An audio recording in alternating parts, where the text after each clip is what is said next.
currently at the Syracuse airport.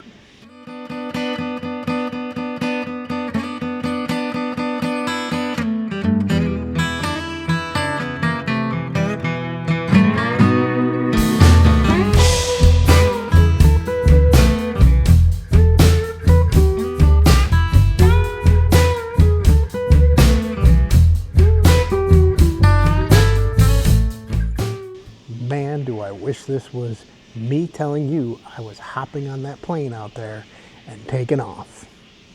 Nope. I'm here to pick up my younger brother, who's coming back to Syracuse after living in Florida for a few years. Why? I don't know. He's crazy. Come back here to the snow. Today is the perfect welcome day for him. It is a mix of rain and snow going on outside right now. It is what some refer to as sleet. It's a little bit of frozen rain coming down and hitting you, just enough to annoy you. But that's not why we're here today. We're here today to talk about why I picked Da Nang over an abundance of other countries and cities that everybody keeps recommending. I could move anywhere in Southeast Asia. Thailand, Cambodia, the Philippines, Malaysia, Indonesia, hundreds of cities, thousands of beaches. Why Da Nang, Vietnam? Here's how I chose and why this city beats out 18 other contenders. What I was looking for: affordability. I wanted a place where my budget of $1,200 to $1,500 US could be obtained each and every month. Beach access. I am done with the Syracuse winters. The snow can go. I didn't want a mega city. I don't want the chaos from millions and millions of people. Not looking to go to LA, not looking to go to Chicago, not looking to go to New York, or even some of the bigger cities in the United States. I want something small, something 1 to 2 million population max. Yes, I know that is not tiny, that is not really small, but that's a good sized city. I wanted something that had good infrastructure, fast internet, reliable power, paved roads. I make my money through remote work. I need to have stable internet. I need to have stable power. There are a lot of countries, the United States included, where power is just not stable. Internet isn't high speed or reliable. I needed to make sure that there was an international airport available. My goal is to travel around Southeast Asia and then some. I need to be able to easily get in and out. Safety. Yeah, who wants to live in a place that has high crime, right? Isn't stable. Yeah, safety is a key. I need to make sure I feel safe. And of course, it's got to be digital nomad friendly. Cafes with Wi-Fi, co-working spaces. That's not available everywhere. Yes, those are creature comforts we get used to here in the United States and in other countries because it's just readily available. Well, there are a lot of upcoming countries that some people refer to as third world countries that also offer those luxuries because they missed that middle stage growth period that too many other countries have gone through. They jumped from behind the times to ahead of the times quickly. It didn't take them 60, 70, 80 years to get technology implemented. What are some nice to haves? I'd like to have an expat community. Not overwhelming, not a huge bubble, just some sort of expat community that would allow me to feel the comforts of home when needed, or to bounce ideas and thoughts off of from those who have already been there and done it. English needed to be somewhat spoken. Not a requirement, but helpful. As you all know, I'm learning Vietnamese, and I will not be fluent by the time I get there, but I'll have some basics down. Being able to count, being able to ask how the cost of things, being able to order food, being able to feel comfortable having basic communications with the locals. I've said it before, I'm a fat guy. I'm a foodie. I like to eat. Well, I guess I can't really say I'm a fat guy anymore. I did lose 100 pounds in the last year and a half. So I'm working my way out of the fat zone. It'd be nice to have something that's motorcycle friendly. That's not top on my list. But if you want to get out and explore, a lot of places, that's the way to do it. especially in Southeast Asia. I also wanted some place that had mountains and nature nearby so that if I needed to take an escape or a get out of town for the weekend trip or a few days to go relax and clear my head, that was an option. I have that option now. Hop in the car, drive, and you're there. Go camping for the weekends, in the woods, little campfire, little time with nature, boom, full head reset. I wanted something that was authentic, not too touristy. Yes, parts of Da Nang are touristy, but there are plenty of parts that are not. And I wanted something that had a manageable visa option. The 90-day visa runs do not scare me. That is just part of living in another country. Yes, I know the comments will be full of people telling me I should go here or I should go there because I can immediately get a no visa entry, a long-term residency card, or a longer-term, visa, get it for a year or 2 years or 3 years. I've looked at those places, and when I looked at the list, they had things that didn't match up for what I was looking for. Appreciate everybody's suggestions. I'm loving it. I'm learning what works for them, and I compare it to what's going to work for me. Are they places I will go visit? Absolutely. I'd be a fool not to. They're a hop, skip, and a jump from Da Nang. What are deal breakers for me? Mega cities. I don't want 5 million plus people. I don't want to be landlocked. I need to have beach, water, nature, something near me that I can go out and just clear my head and relax. I don't want extreme pollution. Sorry, Hanoi, that cuts you out. Major safety concerns. Yeah, I don't want to go someplace that I have to fear for my life every time I go grocery shopping. And visa nightmares, yeah, I don't want to do runs every 30 days. I don't want to have some expensive option for trying to stay where I'm at. When it came to Vietnam, I started by looking at 5 major cities and narrowed it down to 1. So Hanoi, they already heard me say, not happening, right? It's pros. It's a capital city, so it's got the infrastructure. Amazing food, some of the best in Vietnam. It's rich in culture and history. It has an international airport. It is affordable. Maybe a little bit above my budget, but affordable. The deal breakers, the cons, no beach. It's landlocked. Cold winters. Why would I leave freezing cold Syracuse to go to another city that's cold? My bones can't take it. Traffic chaos. Yes, I know Da Nang has also got traffic chaos, but nowhere near what some of the bigger cities have, like Hanoi or Ho Chi Minh City. Pollution. Yeah, air quality is a huge concern. I have respiratory issues. Adding pollution to it, not a good sign.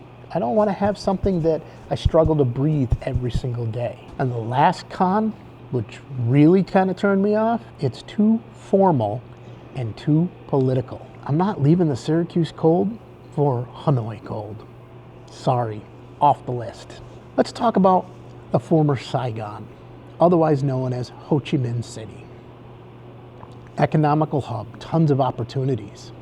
Best international connections? Absolutely. Huge expat community, amazing food, a vibrant nightlife. Yeah, those are some great pros. But let's also talk about the cons that were the deal breaker for me.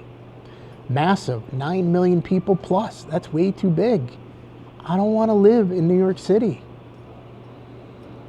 Traffic nightmares. One of the worst in Vietnam. No beach. It's an hour plus away. Pollution. Yeah, just as bad as Hanoi. It's chaotic. It's overwhelming. And it's more expensive than other Vietnam cities. Way too big, way too chaotic, no beach. Eliminated. Will it change once I get there? Who knows? When I go visit Ho Chi Minh City, I may fall in love with the climate, the culture, the environment, and say, hey, maybe I can deal with some of those cons. But for me, right now, Da Nang is where it's at. Let's talk about something close to Da Nang. Hoi An.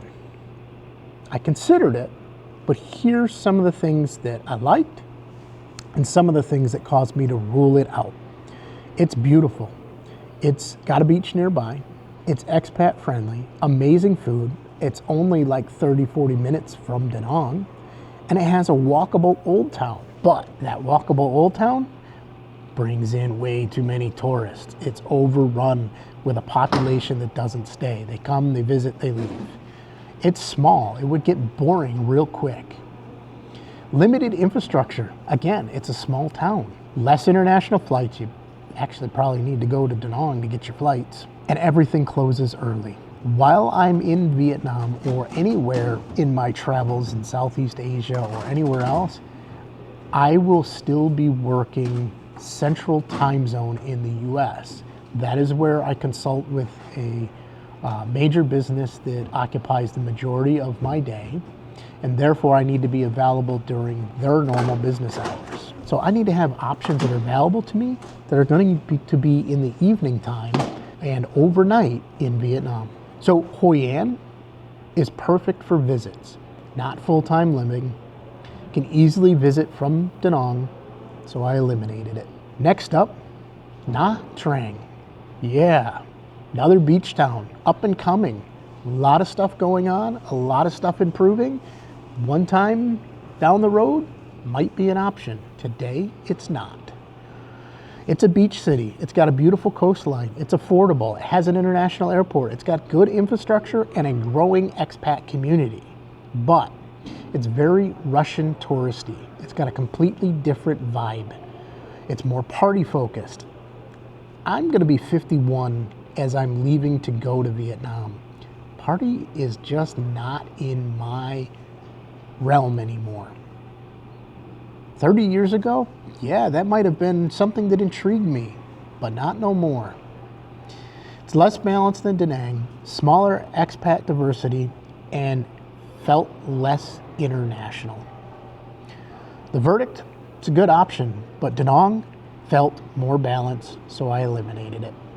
And the winner, Da Nang. Why it beat the rest? It's a perfect balance. Beach access. It's one of the top 10 beaches in the world. City infrastructure, roughly 1.2 million people. Not too big, not too small. International airport with direct flights to Bangkok, Singapore, Seoul, Tokyo. It's affordable. $400 apartments and $2 meals are a reality. Motorcycle friendly, it's easy to get around. Not that I plan on hopping on a motorbike when I get there. Honestly, that traffic still scares the shit out of me. However, having Grab motorbikes, having Grab cars easily accessible is a win. You have mountains nearby. Bana Hills, the Hai Van Pass, you can escape the heat. Hoi An, that we just talked about, 30 minutes, 45 minutes away. It's a great day trip. It's got a growing expat scene. It's not an overwhelming bubble. Great food, not Hanoi level, but excellent. Less touristy than Nha Trang or Hoi An. It does have the typhoon season, but it is manageable, August through December, and I can travel then. I can go someplace else. Maybe that's when I go to Ho Chi Minh City. I had a lot of validation on my choice from many of our watchers of the channel. They've left positive comments of either being there, living there now, or is on their list to go to. So that just let me know that there's other like-minded people like me. Is Da Nang perfect? No, not for everybody, but it's the best fit for me right now. The traffic exists, but it's manageable. The hot season, April through July, but mountains are nearby to escape. Typhoons, August to December, but can travel around Southeast Asia. English is limited outside of the expat area, but I'm learning Vietnamese. In 39 days, I will test my theory in real life, and you will be right there with me. Now let's talk about some of the other places that I considered and some of the places that viewers have recommended to me. Thailand, Bangkok. Its pros, infrastructure, food, it's international. Cons, it's a massive city, 10 plus million. No beach, pollution, traffic, way too big, eliminated. It's chaotic, there's no beach. Will I visit? 1,000%. Is it a place for me to live? No, I don't think so. Again, my opinion could change once I visit it. Chiang Mai, digital nomad capital. Mountains, cool weather, affordable community. No beach, it's landlocked. It has a burning season. Again, remember, I got breathing issues. They're not bad. They don't prohibit me from doing anything, but like here in New York, we got hit with the Canadian wildfires a couple of times, and that smoke killed me. I had to stay inside. It makes it difficult, almost feels like an elephant sitting on my chest. If you've ever had bronchitis, you know what I'm talking about. The visa is more restrictive, and sometimes throughout the year, way too many digital nomads. I eliminated it because of no beach, it's overdone, and the birding season. Phuket, beach, beautiful, international airport. Cons, very touristy, expensive for Thailand. It's a party island, too much traffic, and overdeveloped. I eliminated it because it's a tourist trap and expensive. Will I visit it? 1000%. Krabi, beach, beautiful, less touristy than Phuket. Cons, it's small, limited infrastructure, fewer flights, would get bored. Considered, but Da Nang has better infrastructure. Hue Hin, beach, affordable, quieter, expat retirees. The cons, it's sleepier, an older crowd, limited nightlife, less international. Again, I'm going to be working during the night. I need to make sure I have places that I can eat, places I can work from. I considered it, but Da Nang is more vibrant. Koh Samui, island paradise. It's got a beach.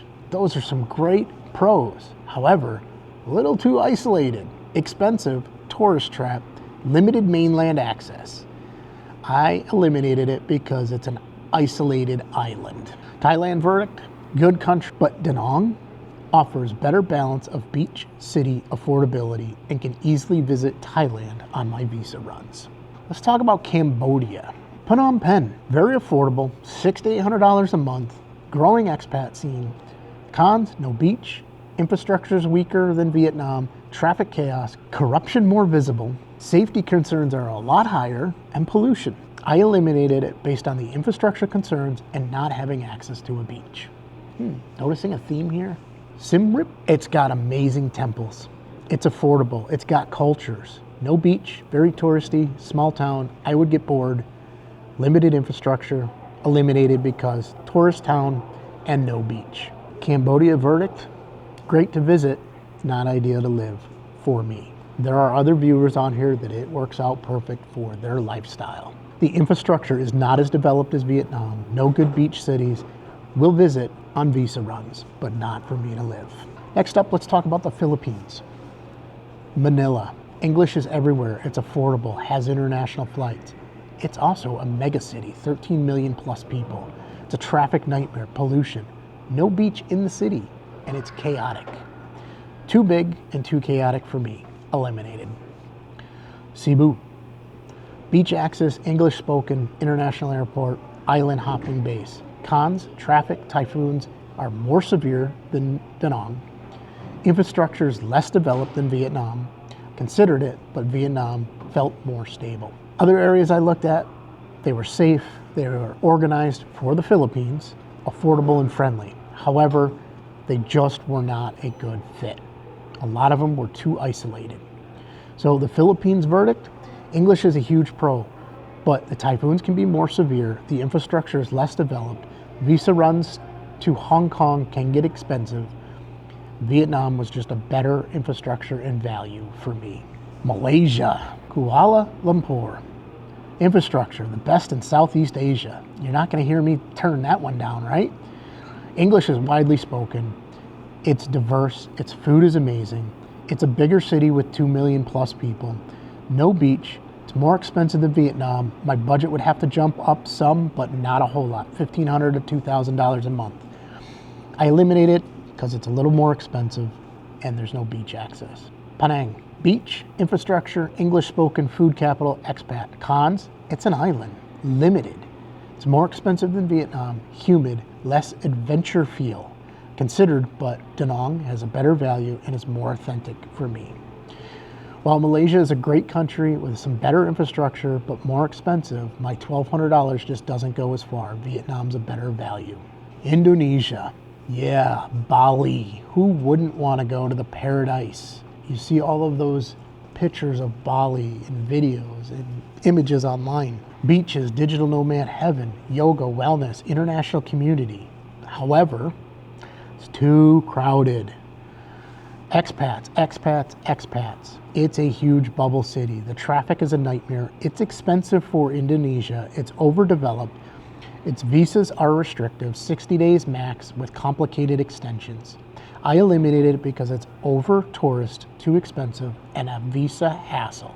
Jakarta, it's the capital. It's got infrastructure. It's got opportunities. However, it's got 10 plus million people. That's a mega city. The traffic is worst in the world. It's pollution, no beach, flooding, way too big, way too chaotic. Sorry, Indonesia, but Bali ruined by tourism, Jakarta too big, other islands too isolated. Vietnam is a better balance for me. Other countries I considered: Laos, it's cheap, it's relaxed, it's beautiful, it's landlocked. Yeah, landlocked's a con, not a pro.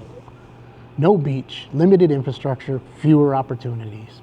Sorry, off the list. I looked at other things like Mexico, South America, all of these different options, going back to Europe, going to, Italy again, Spain, Greece, and other places. And I kept falling into the same kind of issues: climate, costs, all kinds of other reasons that said, no, no, no. Great place to visit, not a place to live on my list. So as I build my decision matrix, and I decided, pairing up all of the major cities, Da Nang, Bangkok, Chiang Mai, Ho Chi Minh City, Hanoi, Penang, Cebu, Bali, I scored all of them out of 10, and Da Nang kept coming up 9s across the board. Gotta go there first, right? That's where I gotta go. It's the most that relates to what my desires are.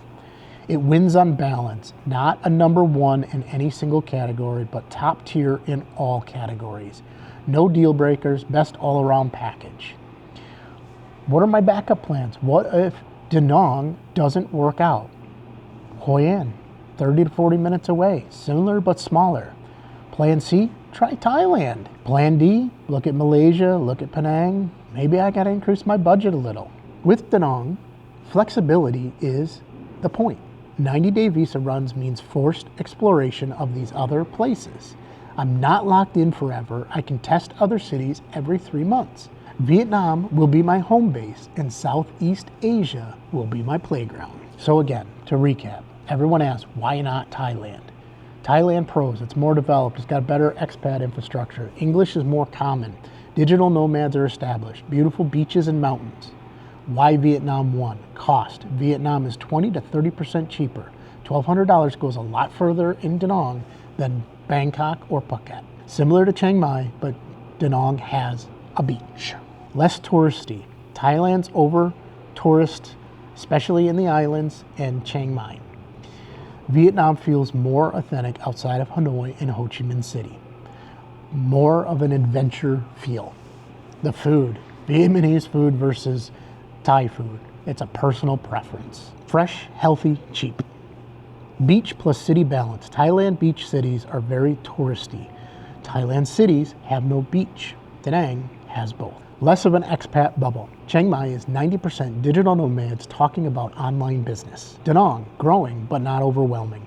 More Vietnamese culture gets exposed.